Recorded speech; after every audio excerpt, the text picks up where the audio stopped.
Welcome back, WNST, Towson, Baltimore, and WNST.net. It's going to be a happy week here after such a delicious final score down in Miami, and the Arizona Cardinals are coming in. Luke Jones and I will be talking about all things around the league, including how the Cincinnati Bengals looked, and the Cleveland Browns, and the Pittsburgh Steelers. And look up, the Ravens are in first place, Luke Jones. How about that, huh?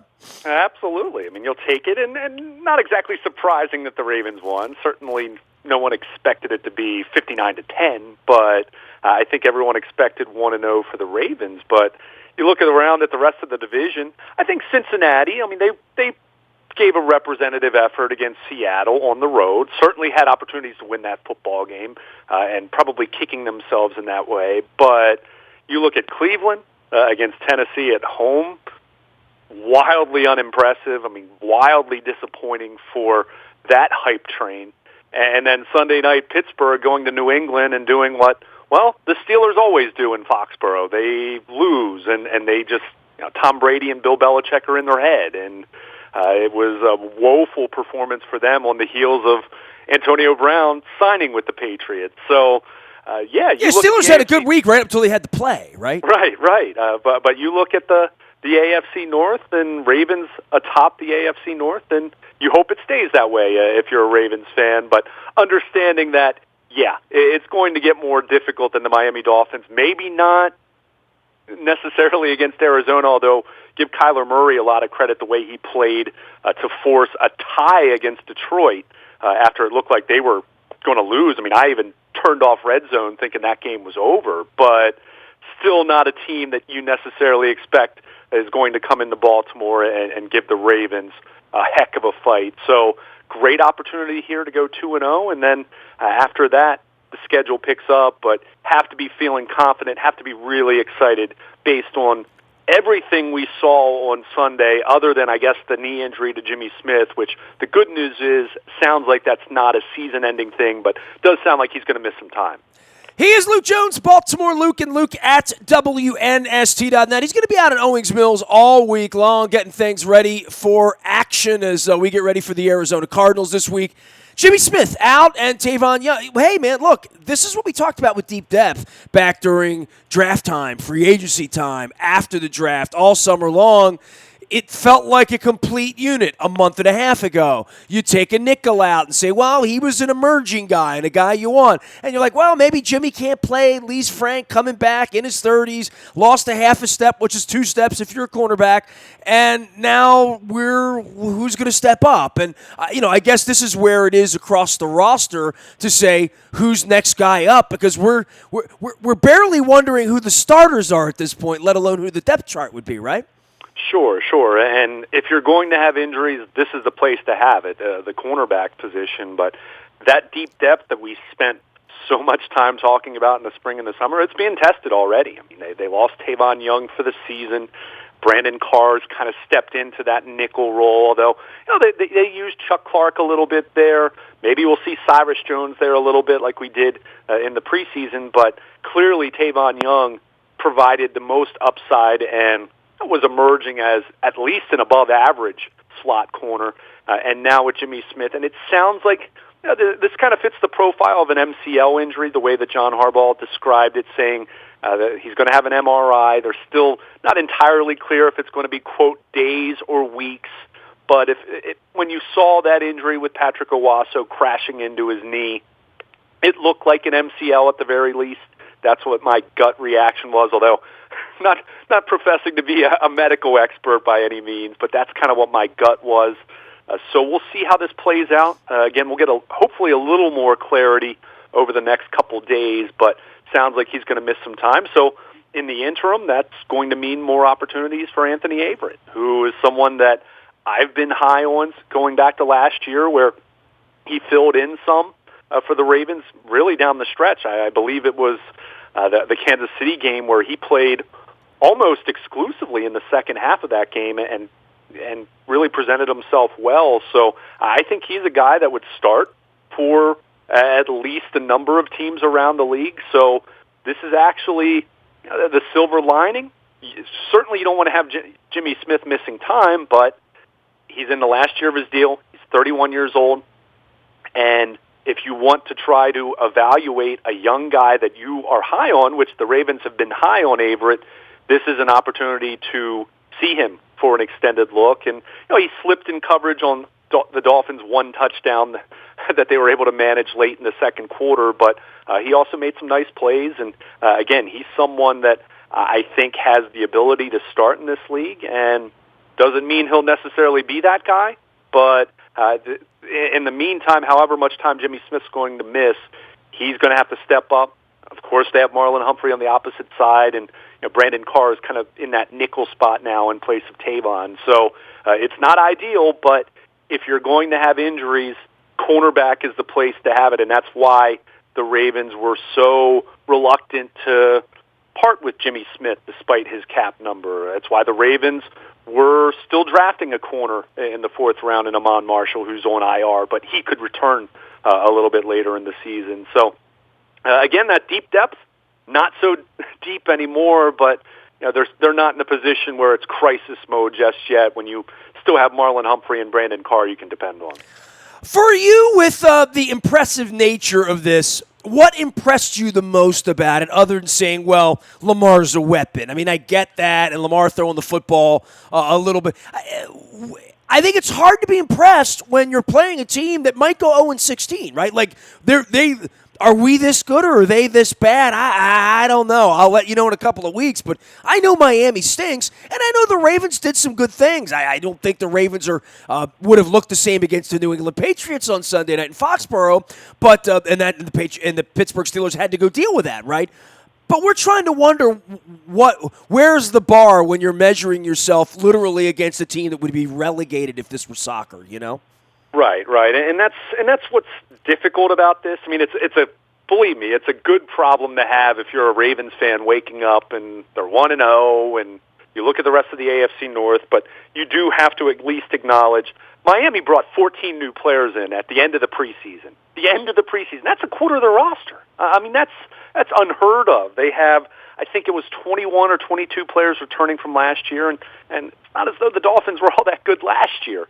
So it is tough to kind of marry where their woeful play, their ineptitude, tanking, whatever you want to call it. I mean, already reports of mutiny. I saw Pro Football Talk already talking about guys calling their agents trying to get out of Dodge, which I think is an interesting dynamic with this whole tanking conversation. We think about baseball and players and teams in that sport, but this is a violent game. This is a game where guys are putting their safety, putting their livelihood on the line every time they go out there. So it's a different dynamic with the blatant tanking strategy for a football team and veteran players and established players observing that. But so you have the Dolphins, and believe me, they might be the worst team in NFL history. But at the same time, Nestor, I still am not convinced that they're going to give up more than 59 points in any other game this year. I'm still not convinced that they're going to lose by more than 49 points in any other game this year. And that's where you... Well, half their team wants to get traded this morning, right? Like, literally, it might even get worse for them. They're going to have injuries on top of being stinky, right? Like the Orioles. Sure, but again, my point is I still don't know if they're going to give up more than 59 points in any other game this year. And why I say that is it's extremely rare in the NFL. Sure. You don't see this, and I understand the whole tanking argument and all of that, and they're terrible. I've said that. But at the same time, if you're a good team, and if you're a good team that fancies yourself as a great team, that's what you should do against a really bad team, is take care of business and take it to them.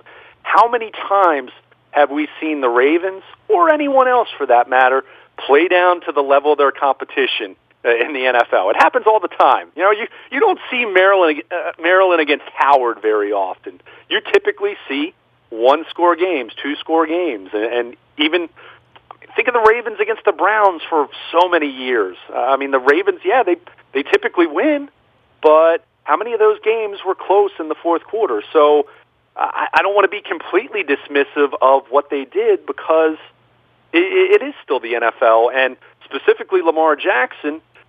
Take a look at that Miami secondary. If there's one area of their team that still looks representative, that Miami secondary wasn't made of rookie free agents. And ball's not supposed to go over their head. That's not the way they're designed. Exactly. Right? So, and that's not to say they're the best in the NFL either. I'm being clear about that. But that's where you do look at it and say, boy, that's still impressive. That's still saying something. But to get back to your original question, as I was speaking on about the ineptitude of the Miami Dolphins, which we're going to go on about all week. Yeah. What was most impressive to me beyond Lamar Jackson doing what he did and having a perfect passer rating, averaging just unbelievable statistics. He averaged 16.2 yards per attempt. I mean, that is unheard of.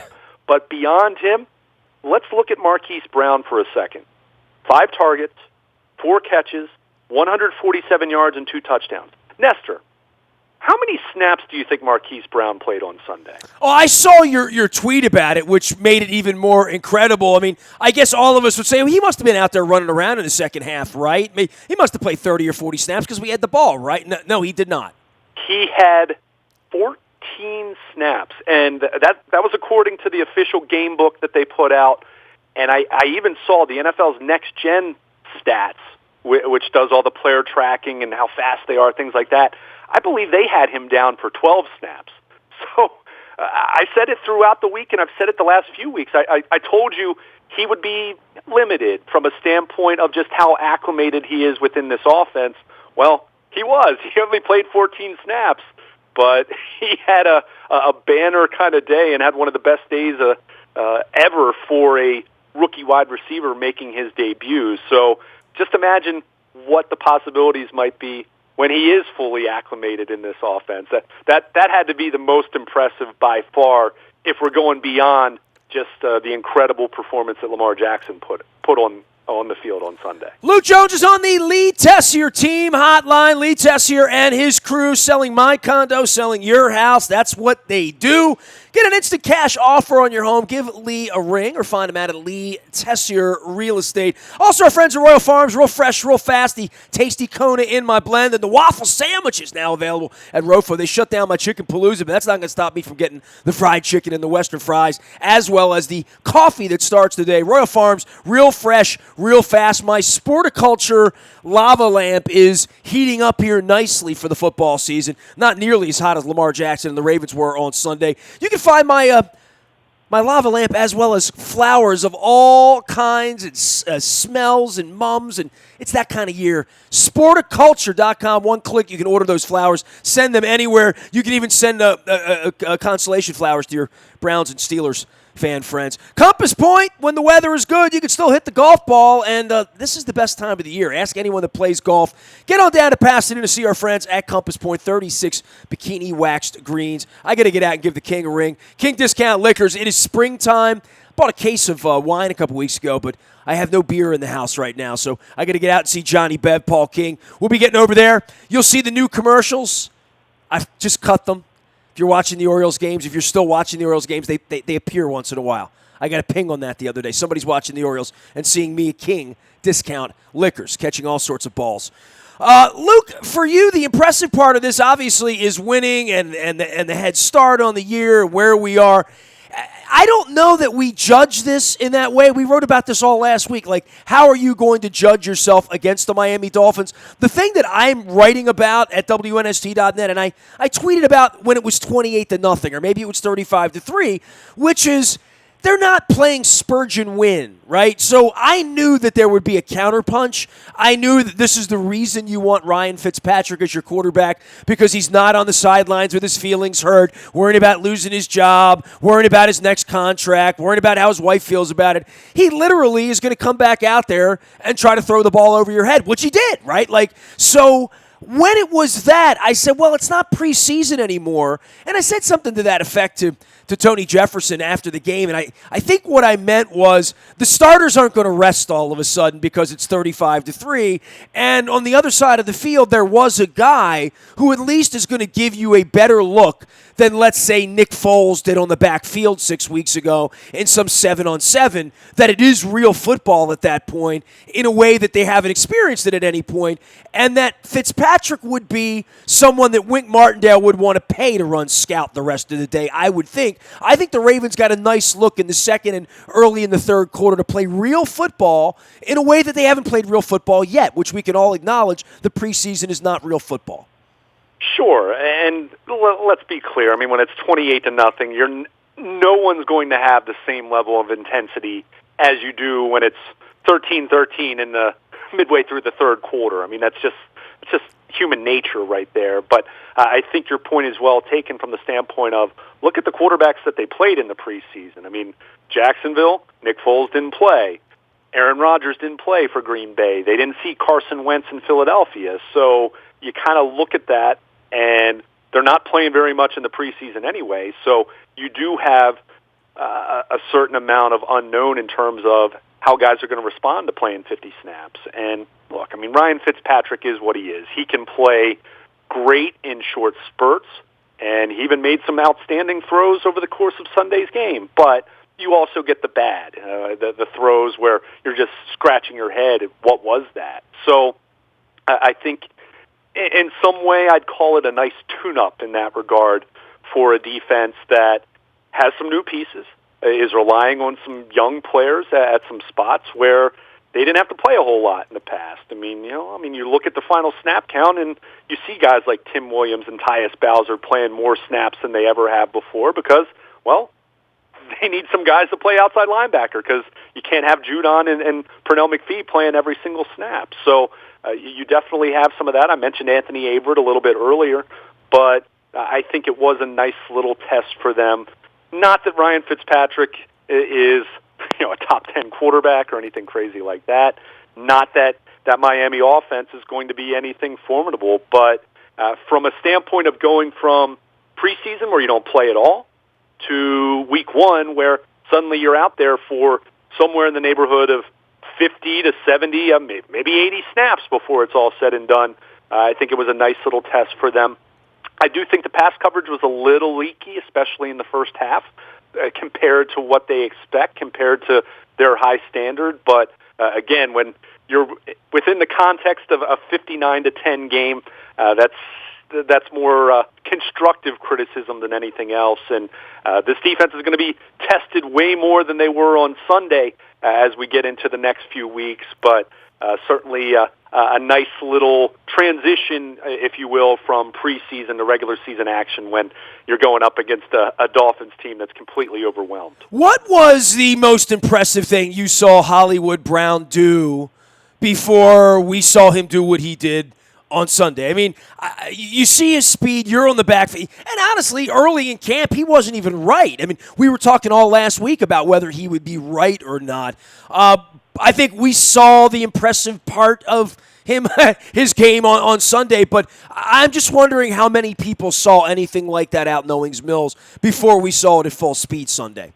Yeah, I mean, not to see that kind of volume of dominance, and when I say volume of dominance, I don't mean 14 snaps played, I mean 4 catches for that kind of production. I mean, we hadn't seen much of that. We saw him against Philadelphia in that third preseason game and caught some short passes, got his feet wet, but nothing that made you go, wow.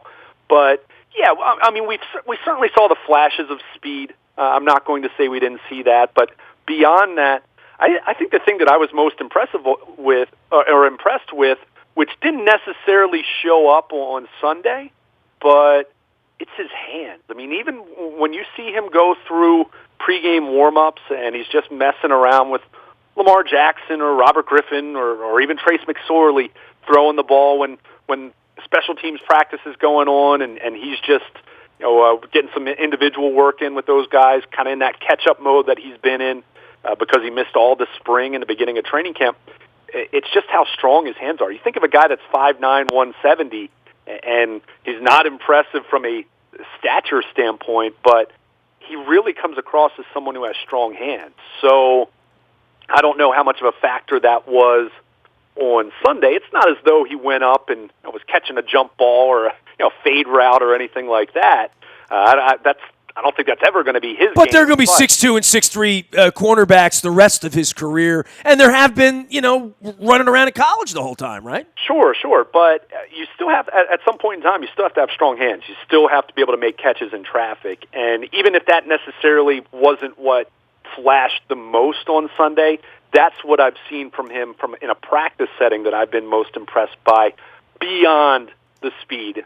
So I think he just, and if nothing else, he has an aptitude for this from a standpoint of he was on the field for 14 snaps. That tells you very much about where he is in terms of fully grasping this offense. And that's not to say he wasn't studying his playbook, but it's a different animal studying it in the classroom, looking at your tablet, looking at practice plays that other guys are running, compared to actually being out there on your own. I mean, this is a guy who still was given off Friday's practice, so it tells you that his foot is still an issue.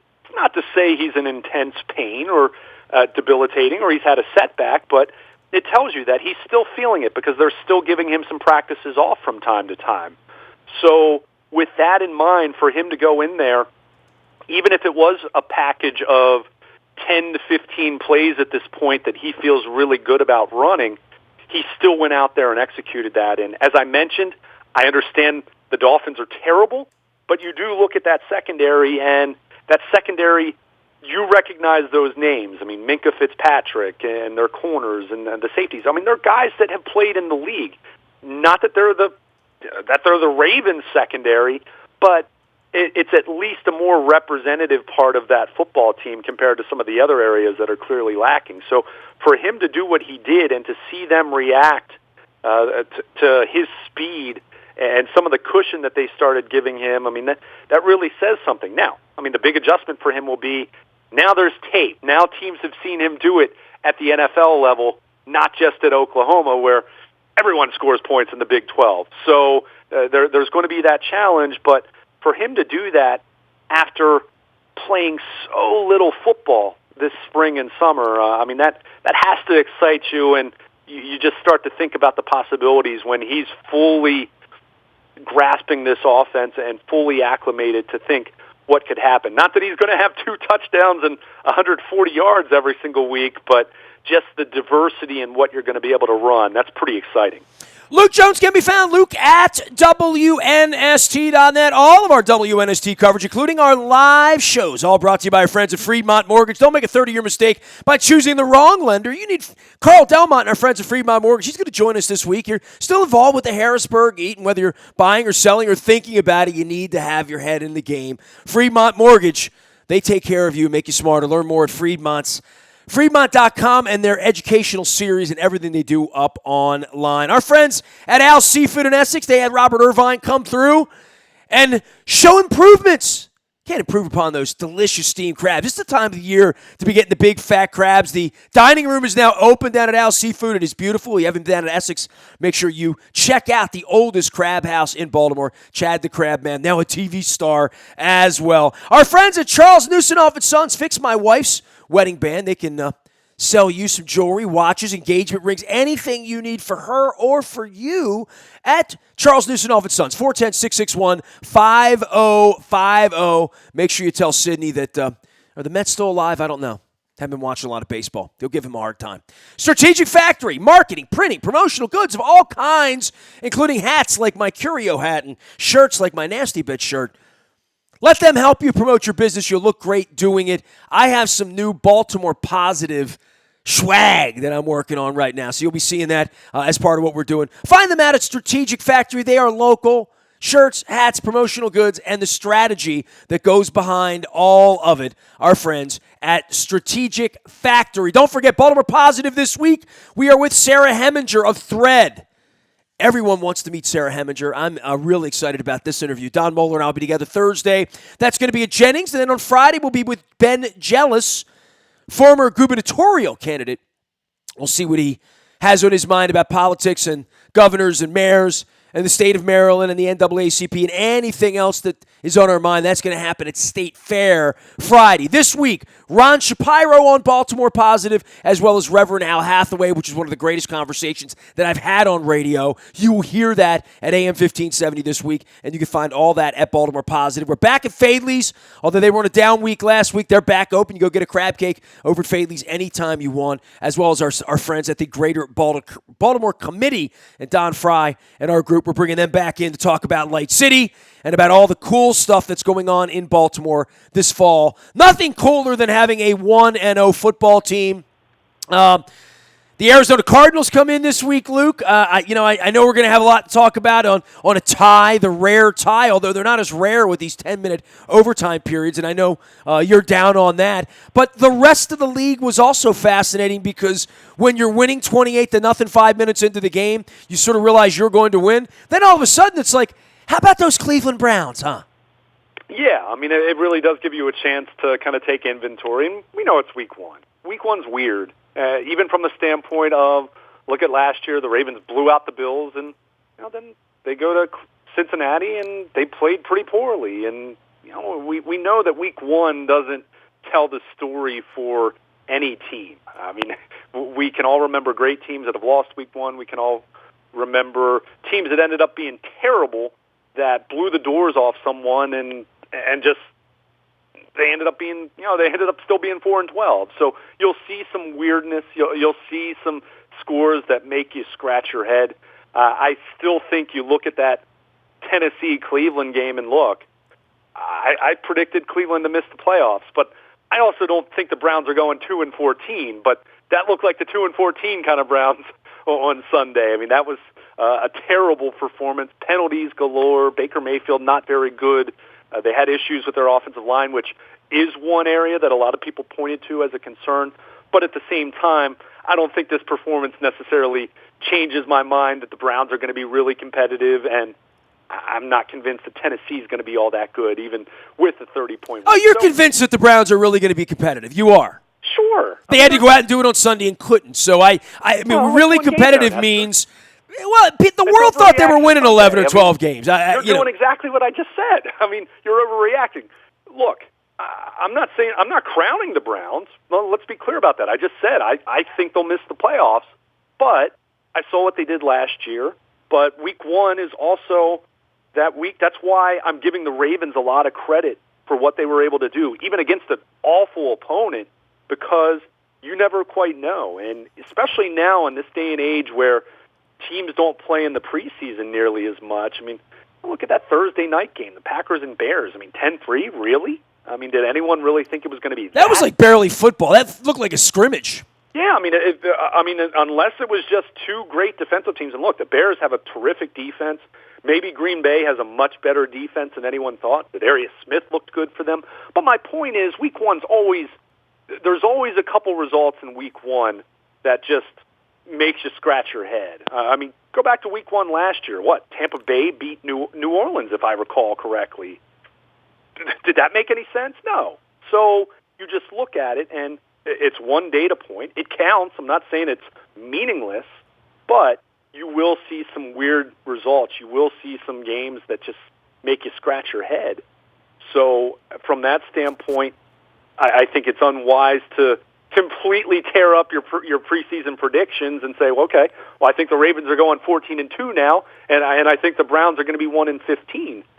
But you'd rather win than lose, and certainly in Cleveland there was a lot of chest thumping going on as far as how good the Browns were going to be. Oh, they got their feelings hurt. Not just the fan base. I mean, like, what does Freddie Kitchens do now with a sophomore quarterback and no real leadership in their locker room yet, right? Like, there's no Earl Thomas coming in there tomorrow. There's no Joe Thomas in there anymore, right? Like, maybe he should have hung around for another 5 years and, had himself an opportunity to win after all of this. But, I wonder when that happens, that if the Ravens would have gotten slapped around by Miami on Sunday, came home with their feelings hurt, I could still look around their locker room and say there's some grown-ups, and we'll talk in another segment about the Mark Ingrams and the Earl Thomases and what that means. But when you don't have that, look, Pittsburgh went up to New England and lost. I still have a feeling Roethlisberger got on the plane and they feel like that they're not a rudderless ship and that they were playing the world champs and they didn't look good and all that.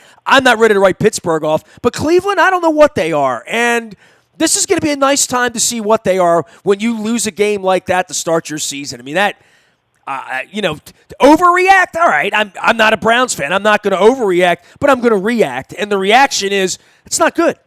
Well, yeah, I'm not saying that, but I'm also not going to be dismissive of the fact that the Pittsburgh Steelers got rid of don't have Le'Veon Bell or Antonio Brown, and they showed no playmaking ability whatsoever against New England. So I will react to that, and as much as you're talking about leadership, and yeah, that's well and good, you still have to have talented football players, and I looked at that game Sunday night, in the same way that we're talking about all the intangibles for the Cleveland Browns, I do look at that game Sunday night with Pittsburgh, and I asked the question because they weren't even competitive. I mean, that was pathetic how they played against New England on Sunday night. And, as much as I might have respect for Mike Tomlin and how he's handled that locker room, what a gutless decision to kick a field goal from the 1-yard line when you're down 20-0 in the third quarter. Just go home. I mean, that was pathetic all the way around. So as much as you might want to bury Cleveland, and I think it's too soon for them. Believe me, I'm not burying Pittsburgh, but the fair question everyone had about them was, do you have enough playmaking ability when you don't have Antonio Brown anymore? And I'm not blaming them for getting rid of him, mind you. That was what had become very much an untenable kind of situation, but you still have to replace the talent. You still have to replace the ability. And look, at the end of the day, I think Pittsburgh and Cleveland will both be, I don't know if fine's the right word, but I think they both will bounce back from what happened on Sunday. But it's one thing for Cleveland, who still has the odor of being the Browns, and people are still wondering, and they have Freddie Kitchens as a head coach, and as much as Baker Mayfield's incredibly talented, he's in his second year, and doesn't have that many more starts under his belt than Lamar Jackson at this point. There's still plenty of unknown there, but for Pittsburgh to go to New England and lose to the Patriots, I'm not saying I would expect them to win there, but they just looked completely, toothless against them.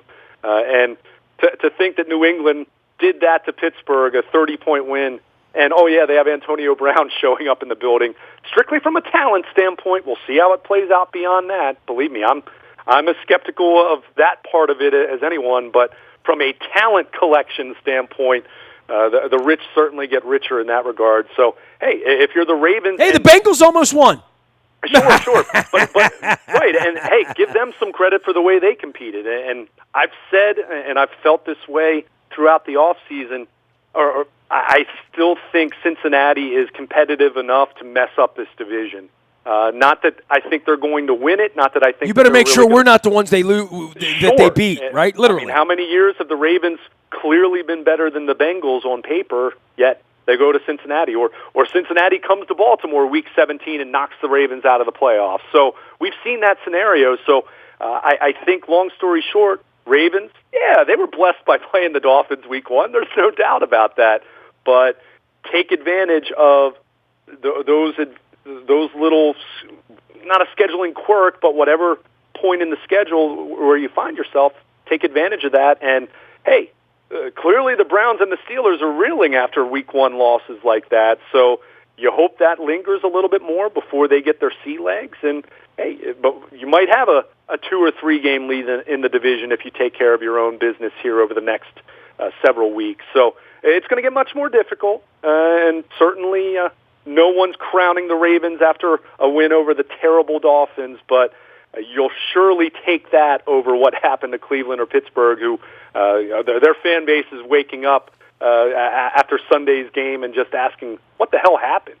We are going to be back up at Adams Jeep doing some Ravens conversation. Nick Boyle joining us on the 30th. That's 2 weeks from now. We'll have all the information up at Adams Jeep, where they have a lifetime warranty on lift kits. You can reach my man Galen up there at 410-879-5800 and build your dream Jeep today at Adams Jeep up in Harford County. We're back at Roost Chris in a couple of weeks. We're doing a special Baltimore Positive down there in the month of October. Check out our conversation in the wine room with Dick Cass out on our YouTube or WNS TV channel, at Baltimore Positive. Releasing Ron Shapiro from Fadley's this week for Baltimore Positive as well. It's been an awesome ride. We got weeks and months out now playing. We're planned into November for guests coming up here. We're going to have Bill Ferguson on. We have Brandon Scott from the City Council joining us on the 19th down at Fadley's.